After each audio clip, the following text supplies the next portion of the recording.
Particularité, c'est-à-dire détail Après, il y a Papa Chéri dans la musique à Congo.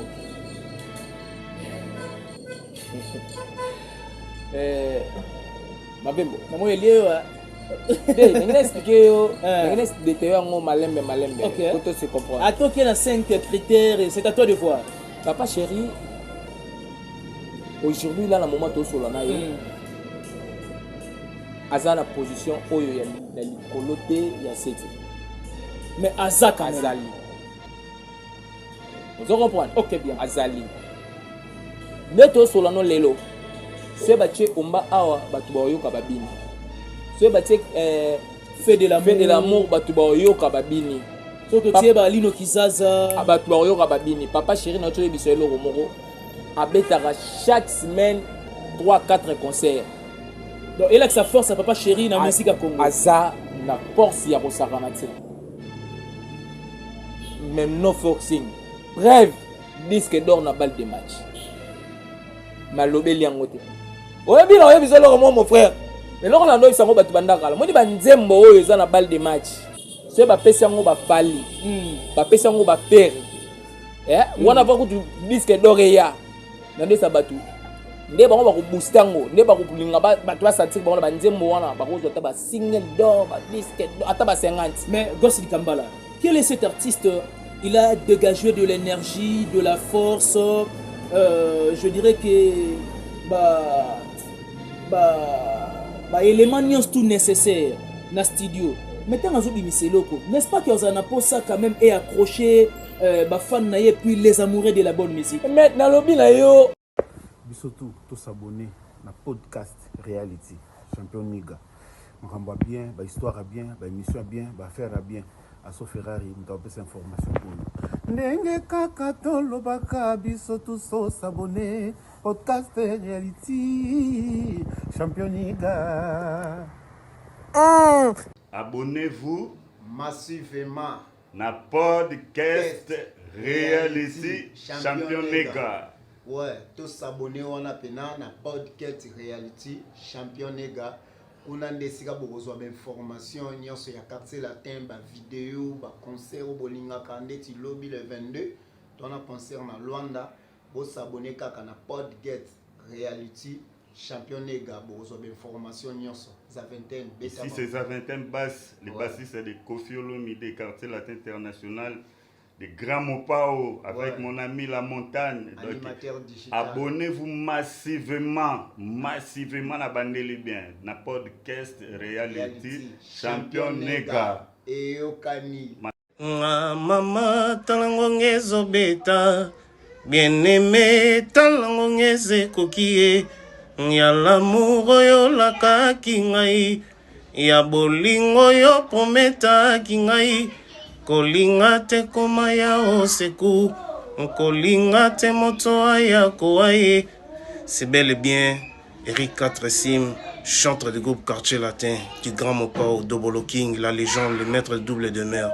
Je vous invite à vous abonner sur Podcast Reality Champion Niga. Abonnez-vous, vous ne serez jamais déçus. Vous aurez toutes les nouvelles du groupe Quartier Latin. Il n'y a qu'une seule adresse, c'est Podcast Reality Champion Niga. N'oubliez pas de vous abonner. Mama talango ngezo beta. Bien-aimé talango ngeze kokie. Abonnez-vous Podcast Reality Champion Niga Zaline wana. Abonnez-vous. C'est bel et bien Eric 4 Sim, chanteur du groupe Quartier Latin. N'oubliez surtout pas de vous abonner sur Podcast Reality Champion Niga. Check. Et voilà, merci de la confiance renouvelée. Merci à nos abonnés de Podcast Reality Champion Niga Télévision. C'est vrai que vous êtes de partout en train de nous suivre en Afrique, en Europe, en Asie, en Amérique et en Océanie. Salut et bienvenue, c'est l'émission culturelle. Voilà pourquoi nous avons le réel plaisir, encore une fois de plus, de vous retrouver partout. Aidez-nous à partager nos émissions, mais aussi à commenter et puis à suggérer quand bien même il s'agit. Abonnez-vous massivement. À celui ou celle qui ne s'est jamais abonné, en tout cas, faites-le avec simplicité de cœur de pouvoir s'abonner.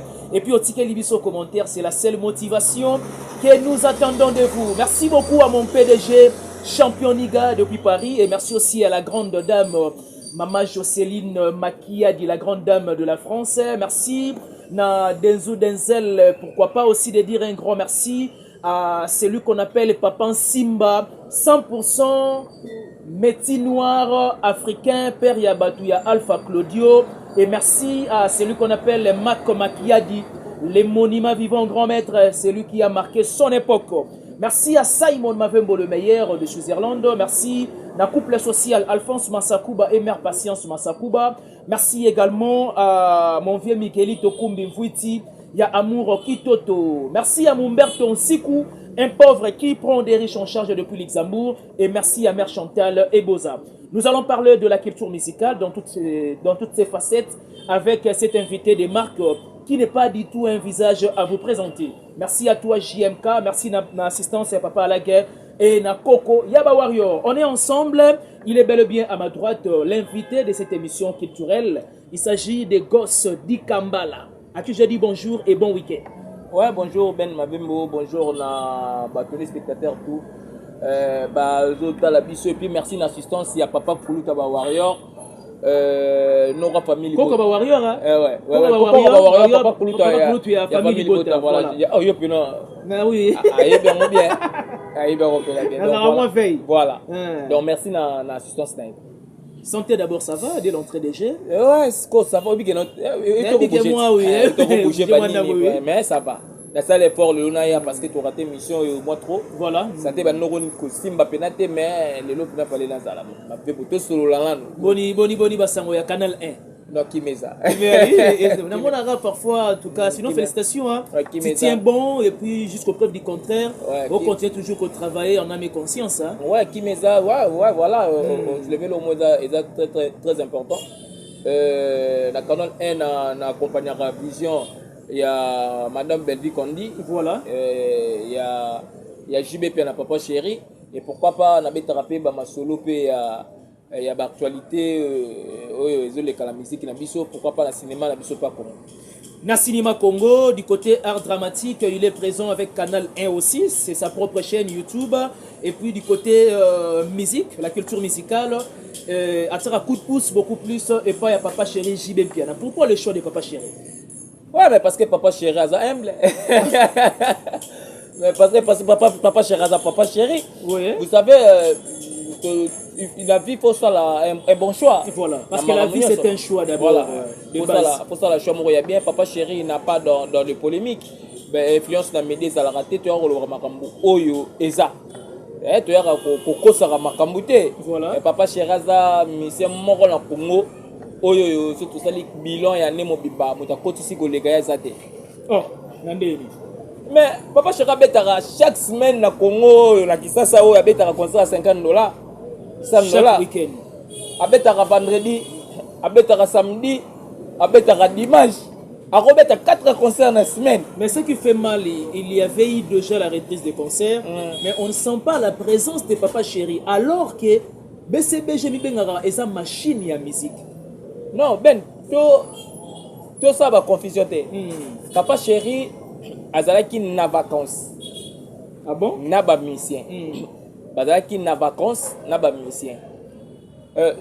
Juste après la kalingi abanda concert, tu vis matin un secrétaire. Ok bien. On comprend. Et ça dit que est arrêté. L'activité c'est ça qui arrêté. Donc il a suspendu. Donc tu beti ba concert ba vacances, il y a vacances là resili. Bana pa ba zonga ba chik, do mo ba nengwa. Papa Chéri za para. Après ça ba mission congé. Après bango pelo na bango, ba gende ko s'occuper na ba rentrée scolaire makambutu. Fallait qui congé il y a 2 semaines normalement. Juste quand le congé aussi la pour ba banda ba activité. Avec auti okufa bobu ça la git. Ouais. C'est encore qui les noms, on a bossé le combo na le fait qui oui voilà. Mais les gens vont voir moi père na BCBG hein, trop de morts. Mais écoutez, c'est vrai que c'est un acte naturel mais non, mais écoutez, ça devient de trop quand même. C'est tout solo là. On est confusion chaque jour.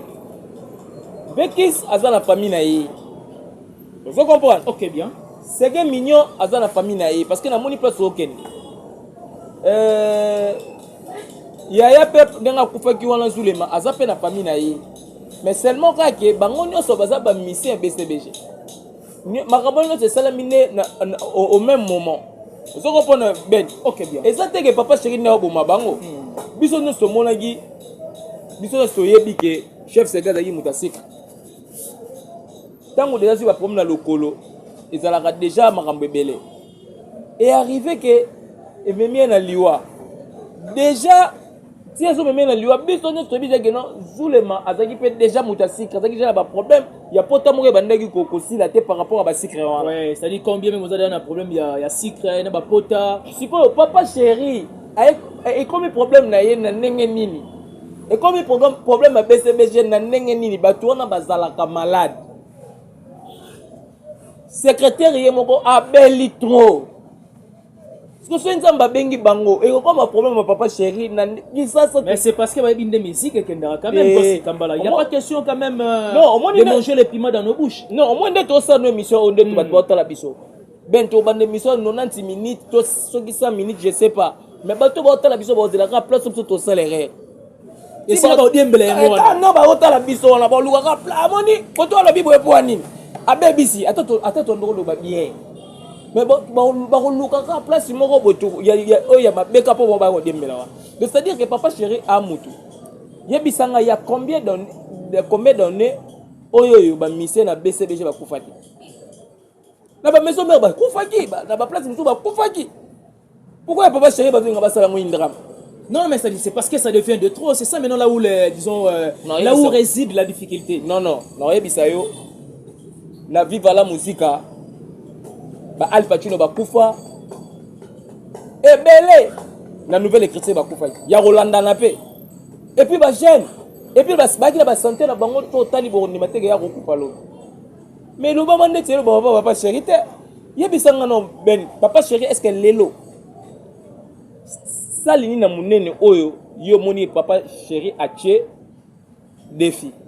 Et ça te il est vrai que après co-reporter concert il y a théâtre de gymnase na zora na plateau mais j'aimerais profiter de l'occasion le roi na zuyo to betali solo ngo qu'est-ce qui s'était passé visa ou soit manque ya achat ya babillet non répondre voilà pardon tu ngana si ça pas comprendre kabo poto achever na idée initiale papa chéri a tia stade de martyr te a tia stade de France te a tia soki Olympia te soki nini te a força rané les sous l'été a comment beta musique et stabilité papa aza na posa ko boma batu força sous musique aza na posa ko boma batu pona ngota aza déjà papa chéri ba ku faire pour la musique te na lobi na yo aza na temps wana te ya ko boma batu po aya ko beta sala ya 900 personnes papa chéri après ça na kisasa ba concert ba $100 na économie actuelle batu ba ye ba tonde sali plein aboma batu te tala bato asaka confusion kokata te kono lobeta na poto nde mutu akondo kota mungu ebele te soto bito ça na bilan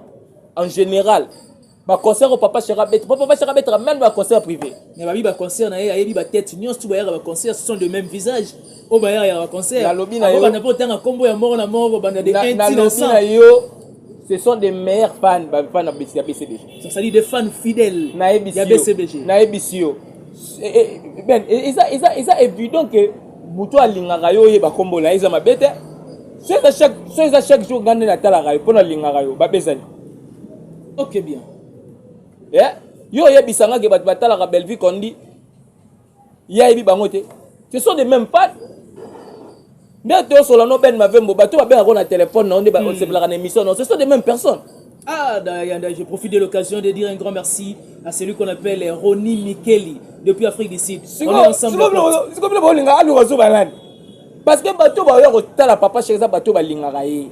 So lingaka ye to oyate.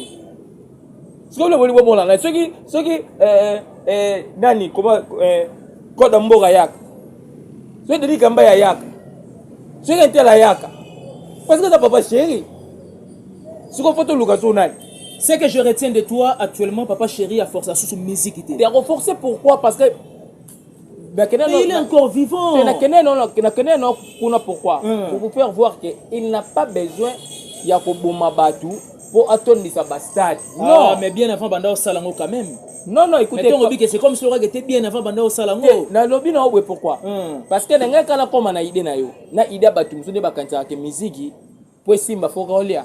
Yango na siko na kela na idée na yo. Kende batu zo ba. Idée na ngaité. Non bon, idée batu. C'est-à-dire ngana okendeka juste na suite logique ba idée parce qu'on a travaillé ka juste là ba Bon. propos na yo et formuler question. Parce que ça yo ka mutali bosote. OK bien. Batu belé. Même Ken piano na ba émission mtu na maki na ba poto to sala ki. Oh, papa chéro lié mutu intel. Oh prophétie boy. Nga la monnaie ndeti kiol. Excusez-moi. Un parent comme papa chéri. Mutaza patron ya entreprise da ndeti wenge BCBG azolé ça ba te belé. Pour reparler buzo ba na télévision. Moi na ya kupi yo reparler buzo ba na télévision. Na moi ndeti ba mali la poto e sala ye kiol. Papa comme tout de ngayo lo ba ngoto mitira la place à batu. Ben. Papa chéri azaki na choc. Akufeli ba misien. Akufeli mwana. Mais pour accompagner na douleur voilà. Beaucoup ya parole buzo baté. Siko bonga digamala na lobani na bandaka bu dadi akufi. Bu ya grand frère liboso bu akufi. To olia bango. Tematon. Siko omoni tematon. Même si yo demain va pour canal que omoni et comme on ne va pas comme on a les omoni to mitaka na place à batu. To za batu. Soyez mais apparemment comme c'est la culture congolaise to za batu. Moto lela. Oui. Yo partager na mawa. Yo so passe passe. Et puis so koma papa chera mutu ana mutema. Asa na famille, ana bana na ye. Okoyete na télévision pour yo bandolo ba makambu pour o se prisa monoro batu batala yo kotsa ba vie. Et puis là ozo salongo na moment ni. Est-ce que papa chera za na poso bo mutu pour balle de match ya ngana baloba yo disque d'or. Aux ala pour disque d'or wana. Mais attends, le long na lo bien. Mavembo. Pour na musique na yo ebeta pour na barte. Beau faut. Lelo il faut retomber il y a travail bien fait wana. Les appels plus quand même. Na bien bato sonde ba kinna ba barte. Pour musique no ebeta faut pesa ngo pa ba DJ te pour pesa ngo ba na boboto te papa chéra faut que sa musique te à l'aise sa musique te. Mais tu insistes trop dans la langage oui. À force sa musique. À force sa musique te à l'aise sa musique te. Papa chéri aza un bon artiste ayebi ko sala musala na bien biso soto yebi ke ndenge za boy lelo na monde actuel ceux qui mutasali disque na ye et ko kota ba plateforme no sa vente en ligne poto mona ke yo o disque do foteka ateki bref masolo bato aloba ngote papa chéri aza misia liboso ya Congo o ya ko beta na Chine après balle de match. Mais ils ont une ampleur de Gossidi Kambala. Même plus qu'on a bien. Mais c'est parce que tu as dit que quand il s'agit d'une manifestation, d'un concert en dehors de la nation congolaise, mais on sent quand même engouement, mouvement. Et puis notre salle a décryptage sur le déroulement du concert. Écoutez, bien tout ça là. Voilà. Papa chéri a ça la influence dans les médias. Yé Moussalande. Na ebiso papa wemba ti lelo ti akufi ti lelo ba redi ami si ba lobelara ndule ya Japon. Po bango ba beta ki Japon. Oso comprendre? OK bien. Mais jibe pe la ka beti Chine. Toye kara na lo mo to lo ba ka vomé là-bas que là-bas. Ici là. Quelle est la particularité de Papa Chéri na musique à Congo selon Gossidi Kambala? Nathan Oeba Papa Chéri na musique et jusqu'au moment présent. Non mais écoutez, particularité c'est-à-dire détail ngana no pour apport il y a Papa Chéri na musique à Congo.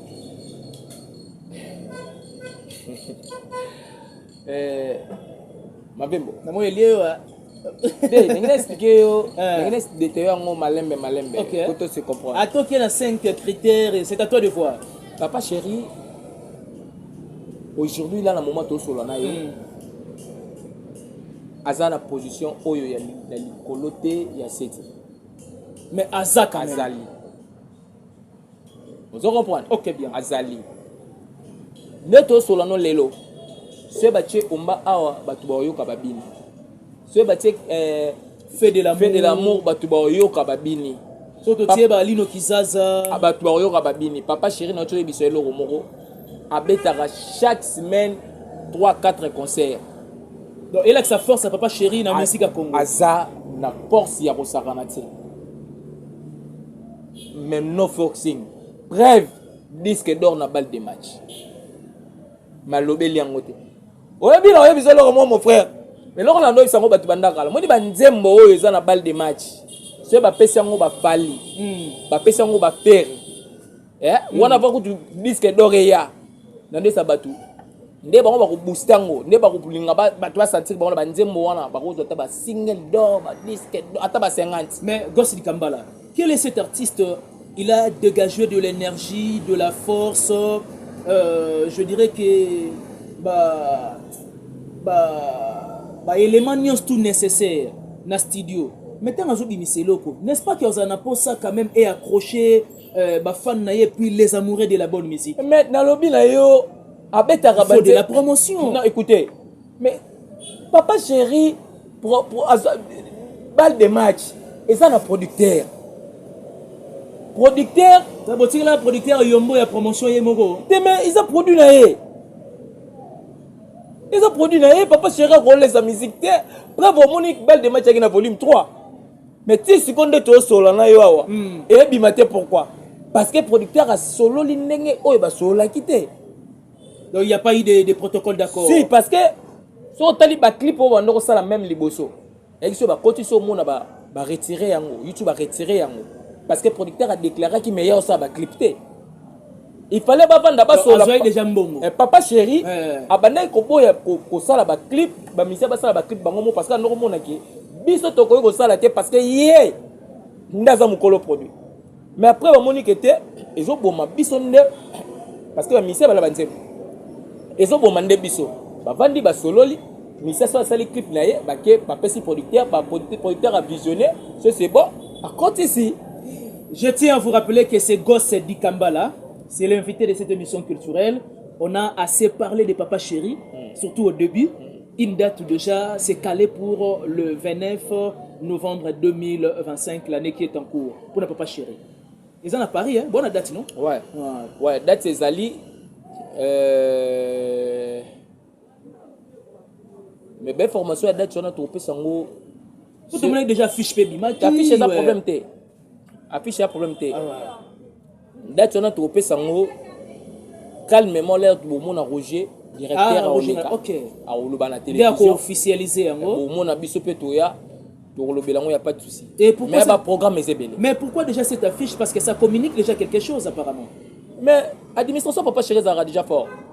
Marambo quoi parce qu'il peut d'un moment d'un autre. Du ressort la paix sur qu'on a bien tout ça marambo tout mais et comme la jour en haut on a peu et simbi société.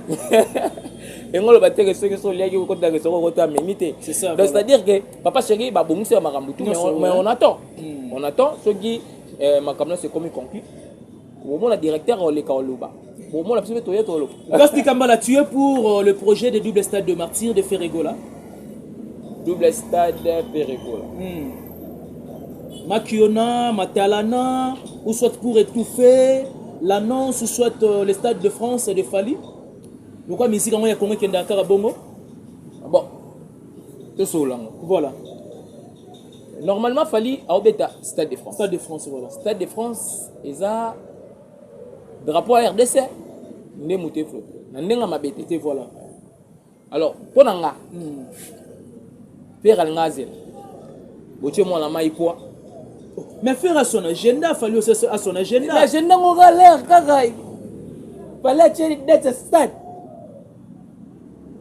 Et là quand on ma musique na biso ya ngoyo ba bureau boza la pemela ba musicien. Ba aider bangote. Bo aider bangote.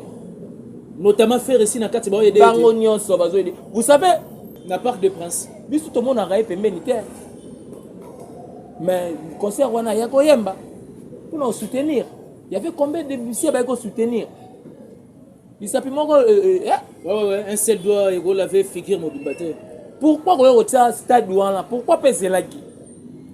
Parce que le programme est Zalaki. Oh, bah improviser Kango. Exact. Nous avons dit que faire Egola à Zalaki en Espagne. À hauteur de stade en Espagne. Moi je pensais qu'il y avait un concert en Espagne. Na Bernabéu, Non, Santiago Bernabéu. non, bapesaki biso programme fixe te. Mais on attendait ça. Du coup, Maramba Fallait, bandai koloba moi c'est fallait obeta Stade de France, d'autres date te obeta te finalement tout le monde va afficher bibi, tout le monde publicité. Pour accompagner, il y a problème est ça nini. Yo me papa chara lobaka lobi to linganaka. Mais à poster pe Stade de France à Fali, surtout lingana quand même. Papa chara banda ko aider Fali l'air a bandi ba carrière solo na ye. Mais là ma ramtoro solo, to beta ko solo. Le papa sera zarané au CM tema pembe do banda ko aider. Mise ni ko loba ba jeune non lo ba ngala le papa chéri. Azate. Donc bango tu bazwa conseil de papa chéri. Na yebisu azaka la problème na mutu te. Ano la balizo makama bana wa ke bana ezala ka te ba yaka la banina ba o papa chéri lelo wera na pe bazala niveau ni yebsanga. Bana na zwira. Da papa chéri te.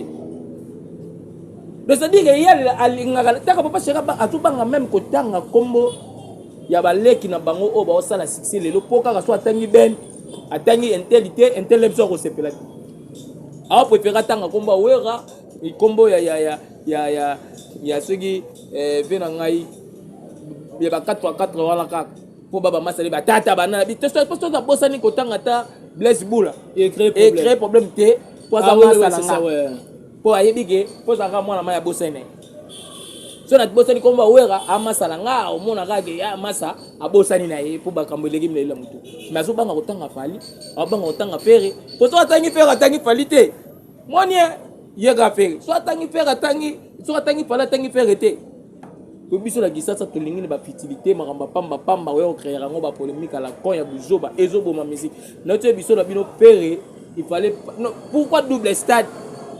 Donc pour Gosse du Kambala, ce n'était pas préparé. Ce n'était pas improvisation. Ben, il y a Israël Mutombo. Des fois yo, na ninga mabete des fois yo, aux agents journalistes amnene. Des fois na mona repère mo kokuta la pena ba bogar de la presse, ba batu na yoti. Ngana na passe partout. Le ba mo kalfenga ba binanga tena ke mpanza ba warrior. Musupe na mona ko za la peta mtu na ibula. C'est sans polémique. Ba batu na yo. Voilà. C'est-à-dire maintenant le banaye biango. Faire à un double stade de martyr, et soit lingi. Et ça m'a bêté. Mais il y a un moment où il était. Parce que tout ça, pour ça, mais si je suis mort à l'écaralobi, musique à Congo, tu as posé Emad. Moi, la main n'a pas fallu, à Saram Sala n'est bien. Qui gagne à Saram Sala n'est bien. Mais pourquoi pas RP moi la main à Tchelibaya? Bissopé, tu as te soutenir. Et ça m'a bêté. Obligation de faire à juste. À poster à affiche à Stade de France. Laissez-moi te dire que Golo Bele va balugela ye. Comment on aura été à perdre esprit. Suko yango wana ndezo boma biso. Kibonga yo mbala ngo maestro Fabregas. Donc yo muni ako aider muninga te. Parce que yo lobika la ngamba ya Fere. Yo muni kala ngamba Fere que so Fere a poster Fali batu mususu ba Golo ba omona ndeti ye à perdre esprit. Batu musu pe ba omona ke yo Fali comment fait-il yo kokato zo tinda Fere et ça vice versa. OK bien batu musu ba omona pe yo pe Fali ndeno zo kokate ndeno zo ndima ke Fere poster yo kwa lukilo batu. Non mais c'est la solidarité. Mais, ça c'est le Congo. Oh to ça ngona mutu ya ngwana. Or ndenge moi ma ya obeta Stade de France pour soutenir ye tanga ozonga na ye. Il y a pas ça li pega soutenir yo pour la Stade de Martyrs wana. Pour moi, la musique est un peu mat. Les Nigériens, les Salarango, les Américains, quand tu vas léguer sur la musique, c'est la force de la. Mais pourquoi Bisso, nous sommes à bête toujours comme la musique? Avant de se disperser tout bonnement, une question. Et aussi, pour quel est l'héritier à son stade de martyr, quand on dit quand même dans les réseaux sociaux, affiche héritier, stade de martyr, ainsi de suite. Improvisation. Héritier Watanabe, il a déjà fait une fois, stade de martyr. C'est ce monde qui son est pour l'instant il a la meilleure son. Banana banota ba concert à stade de martyr. Non na yoka ba beta son de moi mais na ndenge biso to lingla stade de martyr na mentalité quinoa pour plein. Azalaki na plein pensate par rapport à Fere par rapport à Fali. Vous comprenez? Mais pour moi, na palmarès déjà stade de Martinez qui bon. Azelana nous sous. Abonga mali sous. Pourquoi presser? Mais a vu quand même moins temps. Ça peut faire déjà 2 ans passés. Non bien. Pourquoi qu'à l'air faire à double stade? C'est musique, c'est concurrence loyale. Mais Il peut encore faire à double stade. Il y a fait un stade de martyr. Mais ma musique n'a pas dans les nulle part. Là, maintenant, là, ça devient du désordre. Fallait pas mettre à Stade de France. Au pied que nous sommes dit ça, a la possibilité de faire un ticket pour pas qu'il y ait pas tout. Ouais, en principe. Voilà, bah moyen. Parce que batum sou pe na poto. Ba pe na ba moyen de foutre ba mbongo na ba yo ko ta concert à faire na Stade de Martyrs. Parce que makamana so ba bongisa ngo ndeni na erni. Parce que nous c'est ya na même moment. Au même moment, voilà. Yo bisanga ba ozwa temps bongisa pour ba ya retourner sa stade ngo ndeni. Tout ça les campo moko. Te soutenir faire. Te soutenir faire. Te soutenir Fali. Te soutenir Fali. 20 ans de carrière aussi, hein. Et puis avec son 8e album, XX. Mais non bien. Fallait mettre Stade de France. C'est faire à quoi? Mais ça le coup Congo. Faire sa première partie à Stade de France. Comme ça première partie c'est trop dire. Mais Amatama au même moment qu'il fallait Azali et Bamati. Aye ba yembi. Abeta kadida sarena awa faire rigolo. Bisono stoyi ke badaki na ba quoi na JDT. Mais là JDT mati. Na ING. Ce que je dis derrière la ING. Na ING. Omoni couleur ni ne pesa ki. Omona ki harmonie ni ne pesa ki. Oyoka ki musique ni toyoka ki. C'est ça que l'autre on a besoin de musique yango wana. Gosse du Kambala, Cindy Leker, enfin, elle a tant traîné dans le quartier latin. Kofi Olomide a jugé bon, il y a qu'à offrir disque. La suprématie. Comme l'indique les noms de Sini. Mama si. La suprématie. Un mot par rapport à ça. Monsieur Sili. La dernière question avant tout Kabona. Obini. Oui. Oh putain, on met ma solo, ma musicien va dans la solidarité. Mais est-ce qu'on me pense ça? On soutient un artiste. Bah, tu as une question pour la chanteuse, mais on s'est dit semblant comme sur le question là. Nabi Mama si. Cindy Leker. Oh, le loro, à moi, ben, à combo ya. Cindy Olomide. Kofi Olomide a offert disque, album. C'est pour bientôt et ils ont déjà lancé un disque de marché. Un mot par rapport à ça. Ba PC disque. Non mais justement. A forcé bête disque et ma bête. Mais ba ça la ngonde pour la mission c'est ça bien. Ba ça la ngo mais eza il y a Cindy. C'est ça il est bien. Vous savez mutabande il donne ça yekate. Papa Mbappé ça ba Reddit. Ando pesa sur mutema malamu. Bakedi ba obeta wala madame na ye madame Olomide yango na lobby eza mabete yango na lobby eza mabete mais ba pesa ka pe ba musicien mususu net nene romona to moni pe disons Ombali passe déjà retourner na quartier latin yango na lobby ba ko PCP disque. Vous savez mabe na biso na Congo eza nini ba leader na so ebele ba mona ka bango ba vivaka pour l'air intérêt ba bosana ke bateau bazala bango pe pembeni wala baza pe na ba famille. C'était toujours ça leur problème. Yo yebisanga ndeti exemple il y a combien de musiciens danger oyo ba beti na orchestre wala ba bima wana ka ndenge ba kotaki ba kila banzembo tu ça sera juste ba 12 jours. Ba bloc cadena ba fali ti akobeta disque na liboso abeta ngonde angina banzembo bien sûr mais ce quand avant na quartier la tabika na beta et comme problème. OK il fallait beta ngona na stratégie ingandi yaga na no chilanga voix ingandi yaga na no chilanga voix ingandi yaga na no chilanga voix uzoko pon ingandi yaga na no chilanga voix ingandi yaga na no chilanga voix. Oh, asaki na mouvement. A robeta rope calmement. Deuxième disque pe beti pe wana. Troisième disque pe beti pe wana. A beta ala wana. Ah, mais tant amona dia ki azuma pa pour na droit chemin. Kala na ebisio, eza faute ya ba qualité. Eza faute ya ba vérité. eza faute ya leader oyo bango bakutaki bon bakota mo papa oyo ça ba esprit na ba nalobi veredi abeti combien de disques na Viva la musique azaki na succès te ayi na succès disque ya liboso ka epesa ye makambo baye na deuxième disque epesa ye makambo ti papa oyo bakufi yoka préféré dabika longo Viva la musique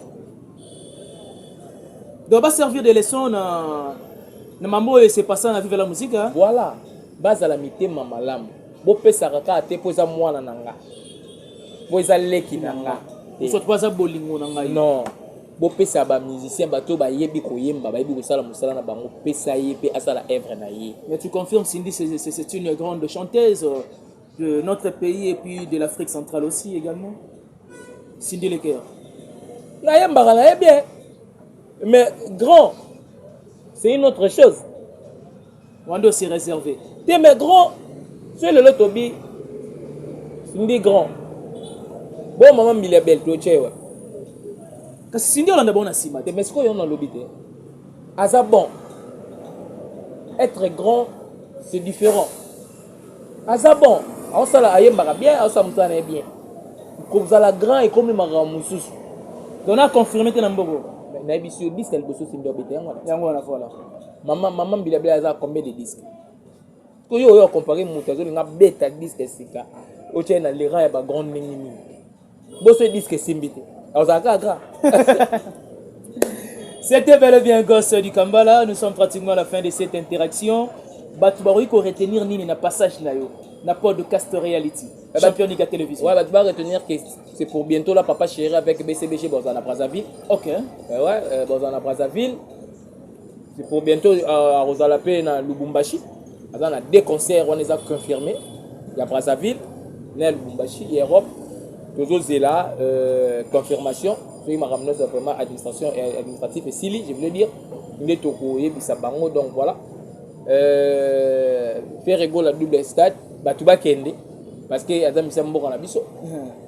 Fali pour pas du Cap la Merveille Aigle, concert dans le Stade de France. Les 2 mai 2026. Batuba Kende, parce que ils appellent drapeau à Yambo en abisso Ben Mabembo. Voilà. Donc voilà. Pas de dédicace? Ah, tu sais. Tout est bien qui finit bien. Merci à toi JMK derrière la caméra et du côté réalisation. Merci na mère Judith Mpoko, mère Véronique Mpoko. Merci à la noblesse oblige Mavembo, futur médecin. La grande sœur de Johanna Gladines Mavembo, de Bensi Bazonga Estrella Mavembo et Nirvana Mavembo. Merci à tous nos abonnés de podcast Reality Champion Niga Télévision. Continuez encore de s'abonner et puis de nous laisser vos commentaires et vos suggestions. Quant à moi, je vous laisse entre le mains de la régie. D'ici là, portez-vous bien. On se retrouve au prochain numéro. Bye bye.